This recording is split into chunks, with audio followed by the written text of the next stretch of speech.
Did you know that over 70% of seniors fear losing their independence more than they fear death itself? I certainly did. What if I told you there's a way to maintain your freedom while still having access to the care you might need as you age? A solution that doesn't involve burdening your children or ending up in a cold, clinical nursing home? My name is Robert, and at 72, I found myself at a crossroads that many of you might recognize. After my wife passed away 3 years ago, our family home of 40 years suddenly felt empty, too big, too full of memories, yet somehow hollow at the same time. My children were concerned.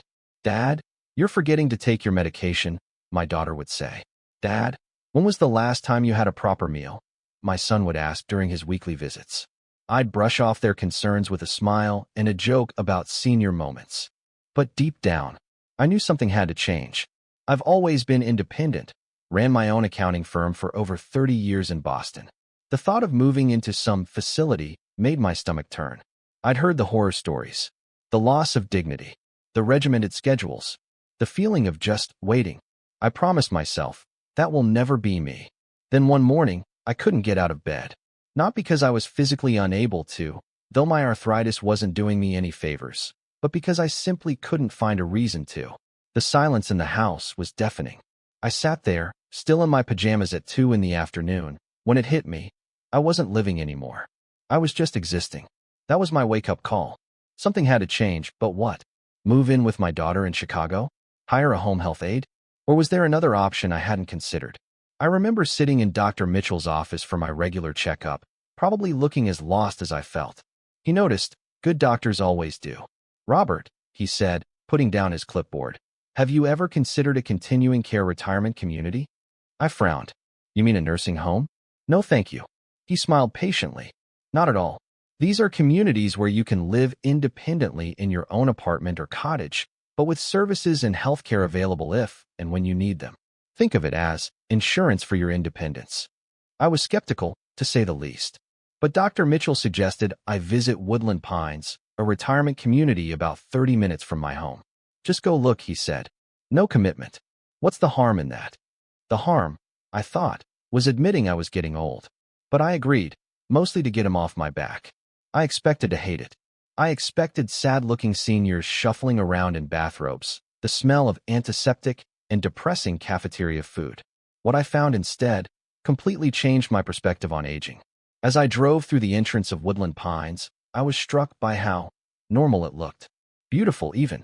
Manicured gardens, walking paths, and what appeared to be a small cafe with outdoor seating where residents were chatting over coffee. No hospital beds in sight. Linda, the community director, greeted me with a firm handshake. No patronizing "dearie" or speaking to me like I was a child, which I appreciated. "Most people who visit us have the wrong idea about what we offer," she said as we began our tour. "We're not a place where people come to die. We're a place where people come to live." She showed me the independent living apartments, spacious, modern, with full kitchens and private balconies. Then the community amenities, a pool, a fitness center with classes specifically designed for seniors, art studios, a library, even a movie theater. "But what happens if I get sick?" I asked, still guarded. "That's where our continuum of care comes in," Linda explained. "If you need temporary assistance, say, after a surgery, we have assisted living services. If your needs become more extensive over time, we have higher levels of care available too. But the key is, you only pay for what you need, when you need it." I met John, a resident who'd moved in after his hip replacement. "Best decision I ever made," he told me. "I have my own apartment. I come and go as I please, but I don't have to worry about maintaining a house anymore. And my kids? They visit because they want to, not because they're checking if I'm still alive." As I drove home that day, I couldn't stop thinking about what I'd seen. It wasn't at all what I had imagined. It wasn't surrendering independence, it was protecting it. Despite my surprisingly positive impression of Woodland Pines, I wasn't ready to make a decision. "I'm still managing fine on my own," I told myself, even as unopened mail piled up on my kitchen counter and I ate another microwave dinner alone. Then winter came, a particularly harsh one in Massachusetts. One icy morning in January, I slipped on my front steps while getting the newspaper. I didn't break anything, thankfully, but I lay there in the freezing cold for nearly 20 minutes before I could pull myself up. What if I had broken my hip? How long would I have been out there before someone found me? My neighbor Frank spotted me later that day, noticed my bruised face and how I was favoring my right side. "You okay, Robert?" he asked, concern evident in his voice. "Just a little fall," I said, trying to sound casual. "Nothing serious." Frank wasn't buying it. "My brother-in-law fell last year. Didn't tell anyone. Ended up with pneumonia from lying on the cold floor for hours. Don't mess around with this stuff, Robert." That night, I couldn't sleep. The house creaked and groaned in the wind, and for the first time, it felt less like a sanctuary and more like a trap. What if something happened to me here? Who would know? Who would help? My son called the next day, as if sensing something was wrong. When I finally told him about my fall, the silence on the other end of the line was deafening. "Dad," he finally said, his voice thick with emotion, "I can't be there every day to make sure you're okay. And I know you don't want me to be. You value your independence too much." He was right. The thought of becoming a burden to my children was worse than any fear I had about moving. "Remember that retirement community you mentioned? The one Dr. Mitchell recommended?" My son continued. "Maybe it's time to reconsider it." I knew he was right, but admitting it felt like surrendering. Yet as I looked around my empty house, the stairs that were getting harder to climb, the yard I could no longer maintain, the quiet rooms that now felt more isolating than peaceful, I realized staying here wasn't preserving my independence. It was risking it. The next morning, I called Woodland Pines and scheduled another visit. This time, I wasn't just going to look. I was going to seriously consider whether this could be my new home. Making the decision to move was one thing. Actually doing it? That was something else entirely. How do you condense 40 years of life into a 2-bedroom apartment? What stays? What goes? Who am I without this house that has been my anchor for so long? I won't lie to you. It was one of the most emotional challenges I've faced. Each item I packed or gave away carried memories. My late wife's gardening tools, the marks on the wall measuring my children's growth, the creaky step on the stairs that I never fixed. But there was also something liberating about it. Like I was shedding a skin that no longer fit, making room for a new chapter one hadn't planned on, but was starting to look forward to. The day I moved into Woodland Pines was a blur of activity. My children helped, of course, arranging furniture and hanging pictures in my new apartment. It was smaller than my house, yes, but also cozier, more manageable, and modern, with grab bars in the bathroom that didn't look institutional, a kitchen with lower counters for easy access, emergency call buttons disguised as elegant fixtures. Safety without stigma. The first week was an adjustment. I'd wake up disoriented, momentarily forgetting where I was. Meals in the community dining room felt awkward at first, like the first day in a new school cafeteria. But slowly, day by day, I began to establish a routine. Morning coffee at the community cafe, where I met Harold, a retired professor who, like me, had been reluctant to move, but now couldn't imagine living anywhere else. Afternoons in the library or the garden. And evenings. Well, evenings weren't so lonely anymore. There was always something happening. A lecture, a movie night, a wine and cheese social. The key, Harold told me over chess one afternoon, is to think of this as moving towards something, not away from something. I like that perspective. I wasn't just leaving my old house. I was embracing a new lifestyle that balanced independence with community. I still had my privacy, my own space, my freedom to come and go as I pleased. But I also had people around me. Peers who understood what this stage of life was like because they were living it too. And the safety net. I can't tell you what a relief it is knowing that if something happens, a fall, an illness, help is literally minutes away, not hours or days, as it might have been in my old house. 6 months in, my daughter noticed the change in me during her visit.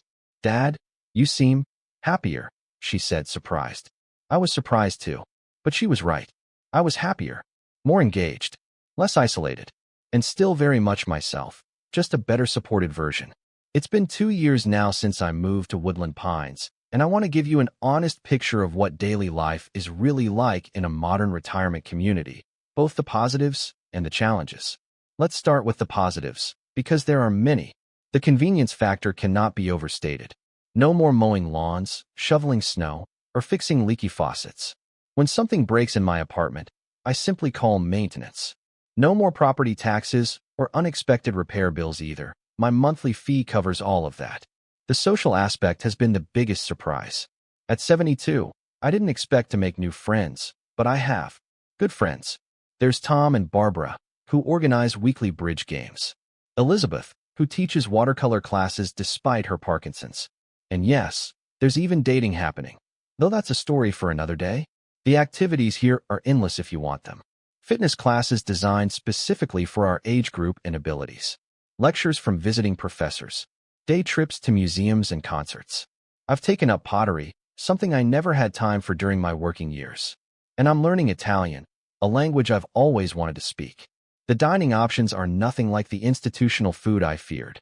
We have a main dining room with changing menus, a casual cafe, and even a fine dining option for special occasions. And yes, I still cook in my own kitchen when I feel like it. But it's not all roses and sunshine. There are challenges too. Privacy can sometimes be an issue. In a community setting, people know your business. When you're not feeling well, who's visiting you, what activities you skip. It's usually well-intentioned concern, but it can feel intrusive at times. There's also the reality of living in a community where people are in their later years. People get sick. People pass away. You make friends, and sometimes you lose them. That's hard. There's no sugarcoating it. The cost is another consideration. Quality retirement communities aren't cheap. I was fortunate to have sold my house, which covered a good portion of the entrance fee, and my pension and savings cover the monthly costs. But it's a significant financial commitment, and not everyone has those resources. And sometimes, I still miss my old house. The familiar creaks in the floorboards. The view from my kitchen window. The memories embedded in every room. That doesn't go away completely. But would I go back? No, because what I've gained is far more valuable than what I've left behind. I've gained peace of mind, for myself and for my children. I've gained a community. And most importantly, I've gained a way to age with dignity and independence. If you're considering a move to a retirement community, or if you're researching options for a parent or loved one, let me share some advice based on my experience. First, start exploring options before you need them. I wish I had looked into retirement communities while I was still in good health, not waiting until that fall on my steps gave me a wake-up call. The best communities often have waiting lists, and you want to be able to make this decision thoughtfully, not in crisis mode. Second, understand the different types of communities available. There are independent living communities, assisted living facilities, nursing homes, and continuing care retirement communities, CCRCs, like Woodland Pines.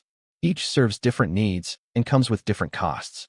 CCRCs offer the full spectrum of care, which means you can move in while independent and stay even if your needs change, but they also typically require the largest financial commitment. Third, visit multiple times at different times of day. Have a meal there. Talk to residents without staff present if possible. Ask about staff turnover rates. High turnover can be a red flag about management or working conditions. Fourth, understand the financial structure completely. Some communities require a large entrance fee plus monthly fees. Others are rental only. Some fees increase if you need higher levels of care. Know exactly what you're signing up for. Fifth, consider location carefully. How close is it to family? To your doctors? To the cultural or religious institutions that matter to you? I chose Woodland Pines partly because it was close enough for my children to visit regularly, but also near the city where I'd spent most of my life. And finally, perhaps most importantly, be honest with yourself about what you want this next chapter to look like. Don't just focus on what you're leaving behind. Think about what you're moving toward. What kind of lifestyle do you want? What support might you need? What would make you feel secure but still independent? Looking back on my journey, I realized that moving to a retirement community wasn't about giving up my independence. It was about protecting it for as long as possible. It wasn't about preparing to die. It was about choosing to live fully in my later years. If you're watching this and recognizing some of your own concerns or those of someone you love, I hope my story helps you see that there are options between struggling alone at home and losing all autonomy in a nursing facility. Modern retirement communities offer a middle path, one where independence and support can coexist. Have you been considering a move like this? Or are you worried about a parent or loved one who might benefit from such a community? What's holding you back? Share your thoughts in the comments below, and let's continue this important conversation about aging with dignity and choice. If you found this video helpful, please give it a like and subscribe for more content about navigating the later stages of life. Remember, Planning for our senior years isn't admitting defeat. It's taking control of our future. Thank you for listening to my story. This is Robert, signing off from Woodland Pines, where I'm not just aging, I'm living.